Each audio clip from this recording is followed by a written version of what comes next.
Deer parents, welcome to my channel child growth point. সবার প্রথমেই বলে রাখছি, যদি আমার ভিডিও আপনাদের ভালো লাগে আমার চ্যানেলটিকে সাবস্ক্রাইব করে দেবেন। তাহলে আজ আমরা এমন একটা বিষয় নিয়ে কথা বলবো যেটা প্রায় সব প্যারেন্টসই ভালো লক্ষণ বলে ধরে নেন।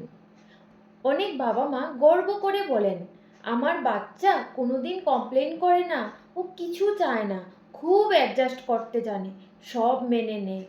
বাইরে থেকে শুনলে সত্যি মনে হয় এটা তো আইডিয়াল চাইল্ড, কিন্তু চাইল্ড সাইকোলজি বলছে অনেক সময় এই অতিরিক্ত শান্ত থাকা, কমপ্লেন না করা, নিজের কষ্ট না বলা, এসব আসলে একটা সাইলেন্ট সিগন্যাল। শিশু যখন জন্মায় তখন তার সবচেয়ে ন্যাচারাল বিহেভিয়ার হলো প্রয়োজন জানানো। খিদা লাগলে কাঁদে, ডিসকমফর্ট হলে রিয়েক্ট করে, অ্যাটেনশন চাইলে কাছে আসে। কিন্তু ধীরে ধীরে যদি সে বুঝতে শেখে তার কথা শোনা হচ্ছে না, তার ফিলিংসের গুরুত্ব পাচ্ছে না, বা কমপ্লেন করলে সে বকা খায়, তাহলে তার ব্রেইন নিজেকে প্রটেক্ট করার জন্য এক ধরনের সার্ভাইভাল মোডে তৈরি করে। সে শেখে না বললে সেফার, চুপ থাকলে ভালো, অ্যাডজাস্ট করাটাই ভালো। এই জায়গা থেকেই শুরু হয় সাইলেন্ট সাপ্রেশন। বাইরে থেকে বাচ্চা শান্ত, ওবিডিয়েন্ট, প্রবলেম ফ্রি দেখায়, কিন্তু ভিতরে ভিতরে সে শিখে নেয় নিজের ডিসকমফর্টকে ইগনোর করতে। সে আর বলে না আমার ভালো লাগছে না, সে আর বলে না যে আমার কষ্ট হচ্ছে। তার ইমোশনস ধীরে ধীরে ইনওয়ার্ড হয়ে যায়। অনেক প্যারেন্টসই বলে থাকেন, ও তো কখনো কমপ্লেন করে না, নিশ্চয়ই হ্যাপি।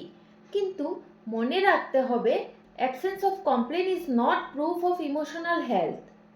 অনেক সময় এটা প্রুফ হয় ইমোশনাল শাটডাউনের। বাচ্চা কমপ্লেন করে না কারণ সে শিখে গেছে কমপ্লেন করলে কিছু লাভ নেই। অথবা বলতে পারেন, কমপ্লেন করলে রিলেশনশিপ নষ্ট হতে পারে। যেসব পরিবারে বারবার বলা হয় এত কমপ্লেনিং ভালো না, অ্যাডজাস্ট করতে শিখো, সেসব বাচ্চারা খুব তাড়াতাড়ি ম্যাচিওর হয়ে যায়। সে ম্যাচুরিটি আসলে ন্যাচারাল গ্রোথ নয়, ফোর্স অ্যাডাপশন। তার নিজের নিডসের চেয়ে অন্যদের কমফোর্টকে সে বেশি গুরুত্ব দিতে শিখে যায়। এই ধরনের শিশুরা স্কুলে খুব কম ট্রাভেল দেয়। টিচাররা বলে ও খুব ভালো, খুব কোয়াইট, প্যারেন্টস রিলিফ ফিল করেন। কিন্তু কয়েক বছর পরে এই শিশুরাই বড় হয়ে স্ট্রাগল করে, না বলতে পারে, না বাউন্ডারি সেট করতে পারে, নিজের প্রয়োজনও বুঝে না। অনেক অ্যাডাল্ট এসে বলেন, আমি বুঝতেই পারি না আমি কি চাই। এই কনফিউশনের রুট অনেক সময় চাইল্ডহুডের সাইলেন্ট কমপ্লেন। একটি ইমোশনালি হেলদি চাইল্ড কখনো কখনো কমপ্লেন করবে। সে বলবে এটা আনফেয়ার, আমার ভালো লাগেনি, আমি খুব কষ্ট পাচ্ছি, আমি আপসেট। এই কমপ্লেন আসলে প্রবলেম নয়, এগুলো কমিউনিকেশনাল কমপ্লেন, মানে রেবেল নয়। কমপ্লেন মানে কানেকশন অ্যাটেম্প্ট। যখন বাচ্চা কমপ্লেন করতে আসে সে আসলে বলছে আমি তোমার কাছে সেফ ফিল করছি।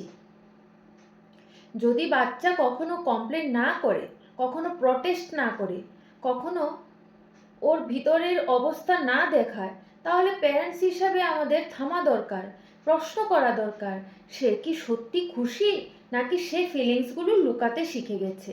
নিউরোসায়েন্স বলছে ইমোশনাল সাপ্রেস করলে তার ডিসঅ্যাপিয়ার হয় না, সেটা বডির ভিতরে জমে থাকে, পরে সেটা পিপল প্লেজিং বিহেভিয়ার হিসাবে বের হয়। তাই আজ যেটা শান্ত আচরণ মনে হচ্ছে আপনার, সেটা ফিউচারে ইমোশনাল স্ট্রাগল হয়ে দাঁড়াতে পারে। প্যারেন্টসের ভূমিকা এখানে খুব সেন্সিটিভ। বাচ্চাকে আপনাদের শেখাতে হবে যে তার ফিলিংস ভ্যালিড। আপনি তাকে বলতে পারেন, তুমি এটা পছন্দ করোনি, ঠিক আছে তুমি বলতে পারো। এমনকি আপনি এগ্রি না করলেও অ্যাকনলেজ করা জরুরি, কারণ অ্যাকনলেজমেন্ট চাইল্ডের ব্রেনকে শেখায় আমার ভয়েস ম্যাটার্স। যে বাচ্চা কমপ্লেন করতে পারে সে বাউন্ডারি চিনতে শেখে, সে নিজের লিমিট বুঝতে শেখে, কারণ ছোটবেলা থেকেই সে নিজের ডিসকমফর্ট লিসেন করতে শিখেছে।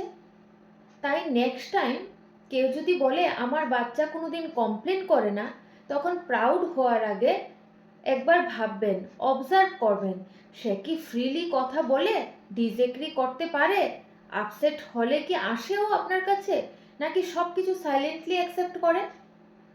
আমাদের প্যারেন্টস হিসাবে লক্ষ্য হওয়া উচিত কমপ্লেন ফ্রি চাইল্ড নয়, বরং ইমোশনালি এক্সপ্রেসিভ চাইল্ড তৈরি করা, যে সেফলি বলতে পারে আমার ভালো লাগেনি, আমার ভালো লাগছে না। এটাই রিয়েল ইমোশনাল স্ট্রেংথ।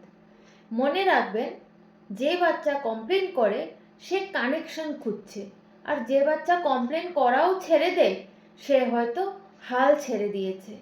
প্যারেন্টস হিসাবে আমাদের কাজ হলো ওদের সেই ভয়েসকে ফিরিয়ে দেওয়া। আমার কথাগুলোকে কি আপনারা এগ্রি করছেন? কমেন্ট বক্সে জানাবেন। ভালো লাগলে অবশ্যই লাইক শেয়ার করে দেবেন।